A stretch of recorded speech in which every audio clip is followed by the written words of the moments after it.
Voilà, premier point de notre ordre du jour. Secrétariat général, tutelle, décision prise par l'autorité communale, information. Alors, mon document. Le Conseil est invité à prendre connaissance que le modèle budgétaire numéro 1 pour l'exercice 2008 de la commune de Chastes, voté en séance du Conseil communal en date du 29 mai 2018, sont réformés avec l'annulation du Conseil communal du 29 mai 2018 relative à la taxe sur la différence de tous les documents administratifs et 2018 et de flux exécutoires par expiration du délai de tutelle en date du 5 juillet 2018. Voilà.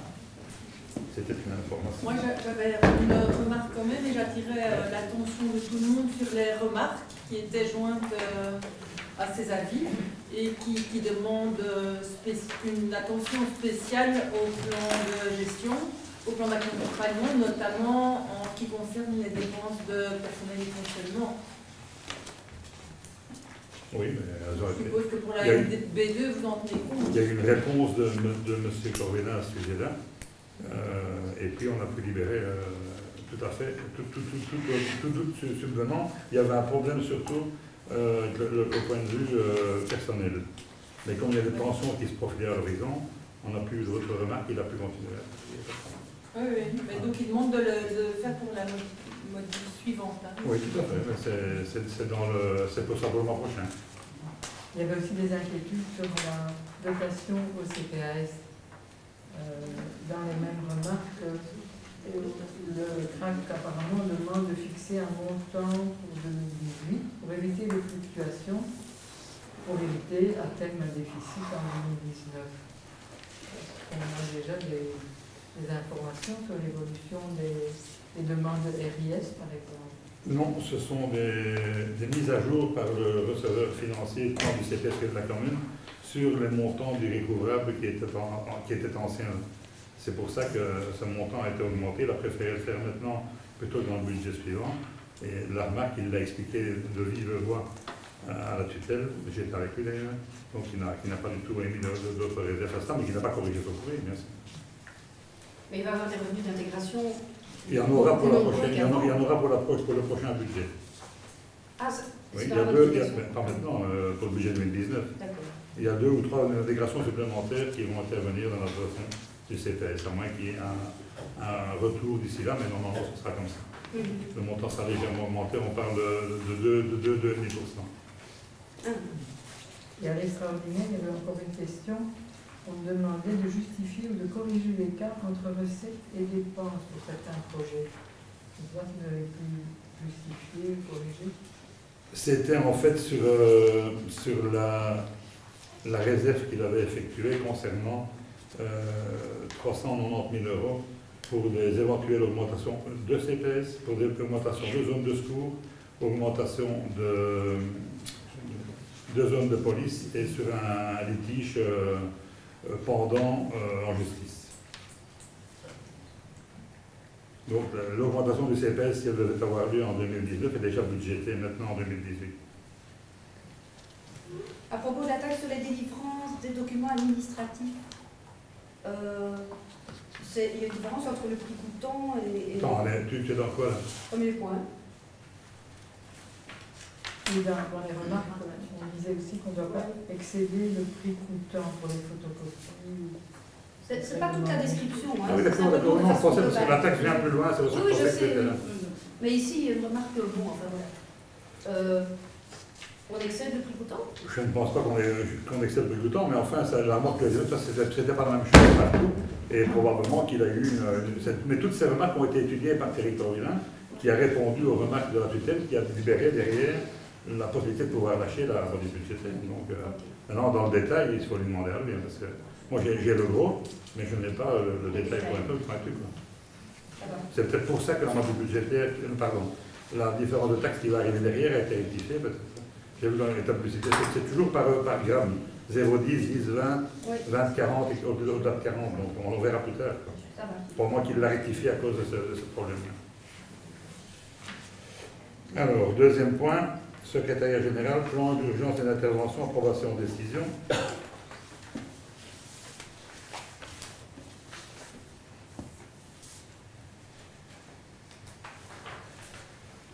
Le le Conseil est invité à approuver le plan général d'urgence et d'intervention PGUI de la commune de Chastes et de le soumettre à l'approbation du gouverneur de la province du Bas-Wallon. Voilà, vous avez eu ce plan d'urgence à lire. Il comporte quand même un nombre important de pages. C'est un travail fastidieux qui a été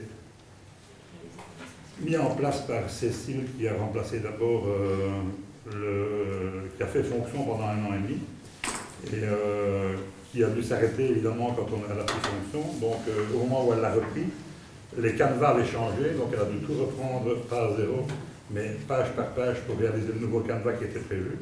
Derrière ça, on a été aidé par la province, on a eu une dérogation pour pouvoir le remettre un petit peu plus tard que les autres communes, alors qu'il y en a d'autres qui ne sont pas encore en ordre aussi. Nous avons eu une dérogation jusqu'à fin 2018, et elle a eu terminé au mois de mai. On a donc à ce moment-là fait les réunions avec les différentes cellules du plan d'urgence. Donc il y a 5 divisions. Il y a la division 1 qui est la zone de secours, la 2 qui est le psychosocial, la 3 qui représente la police, la 4 la protection civile et les travaux, et la 5 la communication. Toutes ces divisions étaient à la réunion et on n'a pas eu de remarques, donc le plan a été finalisé. Maintenant nous avons envoyé au gouverneur pour approbation. Voilà, s'il y a des questions, je peux tâcher d'y répondre. Oui. Moi j'ai lu, j'ai noté toutes des petites remarques. Dans l'ensemble, c'est très bien fait. Il y a juste des petites remarques. Oui, dis-moi, donne-nous après, c'est comme tu veux, tu peux les dire. Oui, mais c'est des trucs. Il y a la crèche rue Colonel Vendeur qui n'est pas reprise dans les crèches. Une nouvelle crèche, oui. On dépend de l'unité de Crisnay ici. Pas oui, attends, là je t'arrête parce qu'on a fait la réflexion. Ça a été confirmé par le gouverneur que c'était bien Glin, donc au lieu de Crisnay. Donc derrière, qu'est-ce qu'on a fait? On a fait le travail sur Glin et sur Crisnay. Je suis d'accord avec toi, j'ai pris la carte exprès. Tu peux regarder la carte, le découpage, c'est Chastres et sur Si tu veux, j'ai le mail de mai 2018 du gouverneur qui nous dit de nous ramener à Glin. avec toi avec ça. Non, on a fait le De toute façon, travail. on peut faire le changement le 31 décembre. Glin et Libremont sont fermés. D'accord, mais jusque-là, pour l'instant, mais le travail est fait pour les deux, t'inquiète. Mais voilà, c'est des petits détails. Quand elle a eu ce renseignement-là, elle a fait le travail pour Glin et pour Crisney. Donc on a le détail des deux unités, ce qui n'est pas plus mal finalement, parce qu'il y a pour l'instant, il y a des matériels qui n'est pas de l'un chez l'autre, je le sais bien, donc c'est parfait. Oui. Alors qu'est-ce que tu as encore d'autre?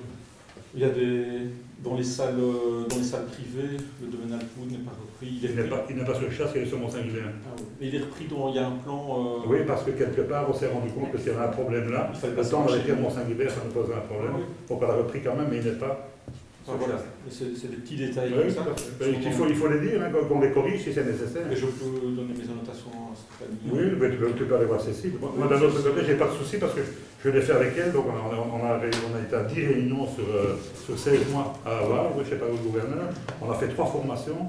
C'est pesant. Quand même. Ah, je suis d'accord, mais c'est très bien fait. Il est vraiment en point. Donc, maintenant, s'il y a un souci, il sera corrigé par une dernière fois avant de passer au conseil provincial.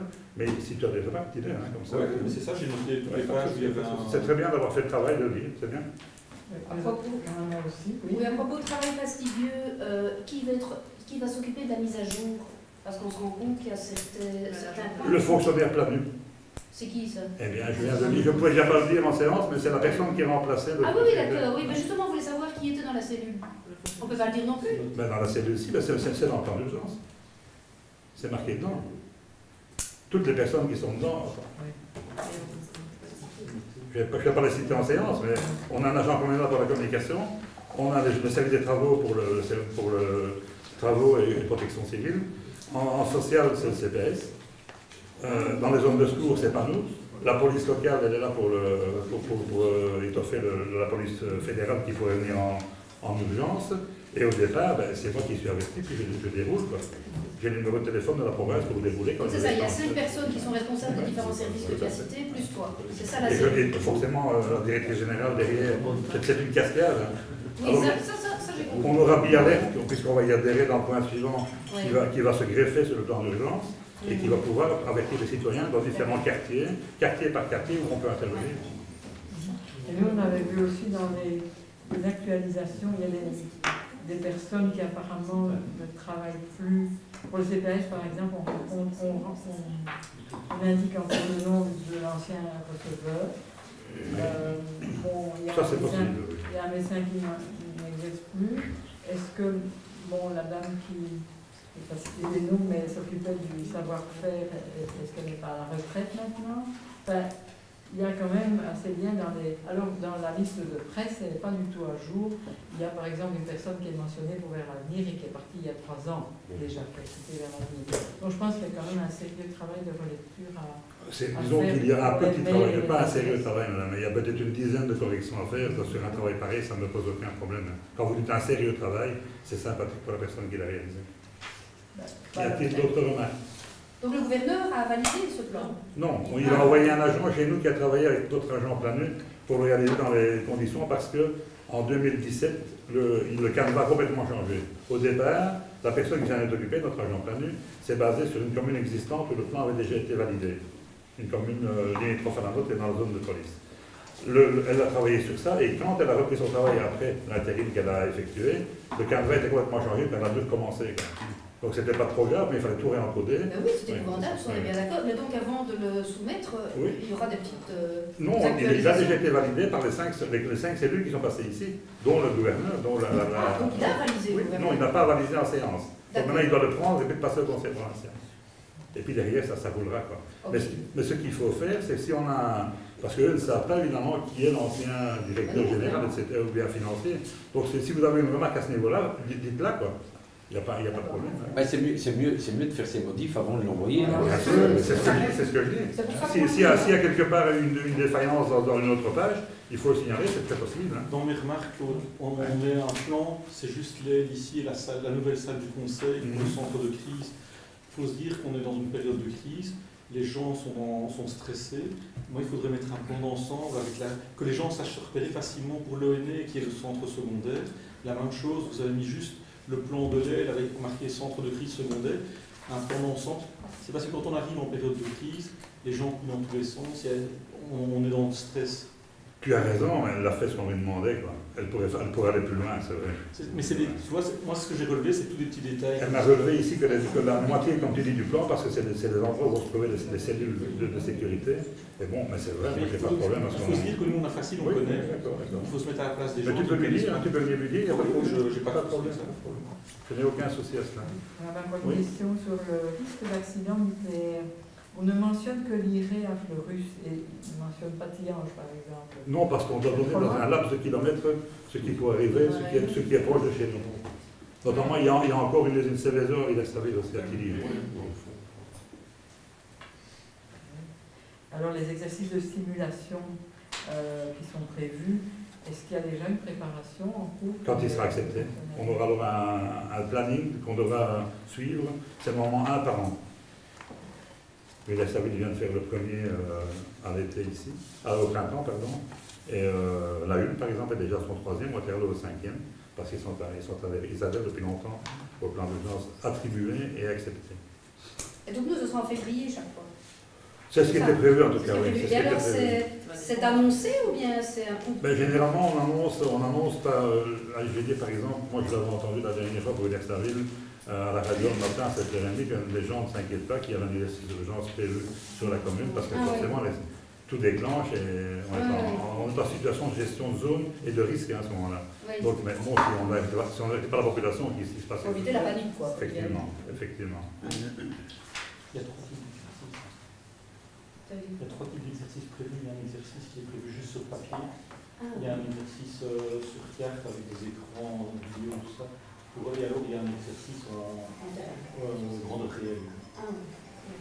C'est exact.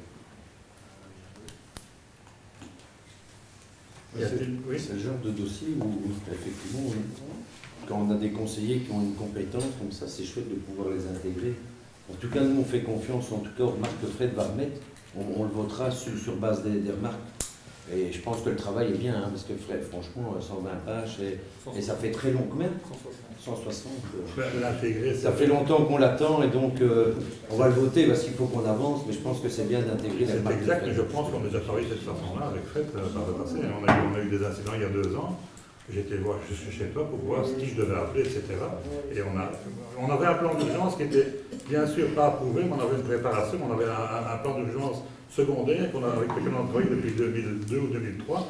Il n'a jamais posé de problème. Donc jusqu'à maintenant, on a eu notamment un accident au chalet avec des scouts qui ont été intoxiqués, avec les parents qui sont venus chercher leurs enfants ici, avec un point presse, etc. Et nous avons travaillé avec ce plan d'urgence sans problème, quoi. Mais je te remercie pour ça en 2016, il n'y a pas de problème. Parce qu'on a eu affaire à des gens que tu connaissais, et c'est toujours beaucoup plus utile parce que, quelque part. Donc ça, c'était bien entendu. Mais l'intégrer d'office dedans, on ne peut pas en tenir compte, bien entendu. Et donc, en étant enchanté que ça existe, comme tu le dis très justement, moi je pense qu'à partir du moment où ça n'est pas parfaitement mis à jour, il y a des zones d'inefficacité, et donc je repose la question. Qu'est-ce qui est prévu pour une mise à jour? Ça doit presque être hebdomadaire, quoi. Bien sûr, c'est au jour le jour. Donc tous les jours, il y a une personne responsable de ça. Mais non, l'agent plein nu qui est chez nous ici, oui. Dès qu'il a connaissance de quelque chose qui change, il le change dans son plan, il communique. Oui, mais comment va-t-il avoir la connaissance de quelque chose? Par exemple, je pense à la presse ou à peu importe quoi. Eh bien, il faut aller vers l'information. Ben non, tu ne sais pas aller vers l'information. Tu la reçois par la presse, par Internet, par les réseaux sociaux, et puis tu adaptes. Et si quelqu'un est pensionné dans 2 mois, il est toujours dedans maintenant. Quand il est pensionné, on le change.